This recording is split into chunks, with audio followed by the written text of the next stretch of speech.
തെറ്റായിട്ടുള്ള വാർത്തയാണത്.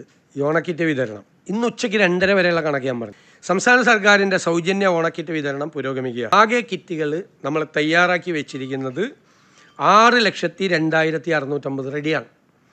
അതിൽ ഡിമാൻഡ് 5,93,000 ഉള്ളൂ. ഇതുവരെ റേഷൻ കടകളിൽ എത്തിച്ചത് 3,06,092 കിറ്റ്. ഏകദേശം പകുതിയിലധികം കിറ്റുകൾ റേഷൻ കടയിൽ എത്തിച്ചിട്ടുണ്ട്. കാർഡ് ഉടമകൾ കൈപ്പറ്റിയത് അതിൽ 75,885 വ്യാപകമായ പ്രചരണം ഓണക്കിറ്റ് കൊടുക്കുന്നില്ല എന്നുള്ള പ്രചരണം നടക്കുകയാണ്. സമയമാണ്, ഇതാണ് സമയം, കൊടുക്കേണ്ട സമയം. മാവേലി സ്റ്റോറുകളിൽ 13 എസെൻഷ്യൽ കമ്മോഡിറ്റീസ് നിത്യോപയോഗ സബ്സിഡി കൊടുക്കുന്ന 13 ഐറ്റംസ് ഫുള്ളായിട്ടുണ്ട്. ഒരു വിലക്കയറ്റം ഇല്ലാതെ 13 ഒരു സാധനത്തിൻ്റെ വില കൂട്ടിയിട്ടില്ല. 13 സബ്സിഡി സാധനങ്ങളും ഒരു വിലക്കയറ്റം ഇല്ലാതെ കൃത്യമായിട്ട് എല്ലാ ഔട്ട്ലെറ്റിലും, കേരളത്തിലെ മുഴുവൻ ഔട്ട്ലെറ്റിലും എത്തിച്ചിട്ടുണ്ട്. പണ്ട് പല സ്ഥലത്തും ഒഴിഞ്ഞു കിടന്നിരുന്ന് നിങ്ങൾ തന്നെ ചിത്രമൊക്കെ എടുത്ത് കൊടുത്തിട്ടുണ്ട്.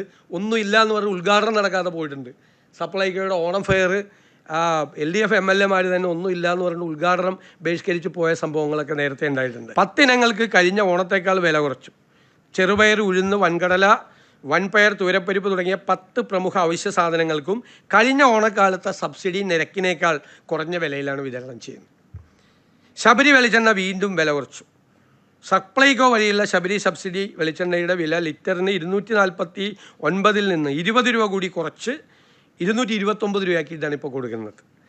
2 മാസത്തെ സബ്സിഡി ഒറ്റയടിക്കാണ്. ഓണം പ്രമാണിച്ച് ഓഗസ്റ്റ് സെപ്റ്റംബർ മാസങ്ങളിലെ സബ്സിഡി സാധനങ്ങൾ റേഷൻ കാർഡ് ഉപയോഗിച്ച് ജനങ്ങൾക്ക് ഇപ്പോൾ ഒരുമിച്ച് വാങ്ങാം.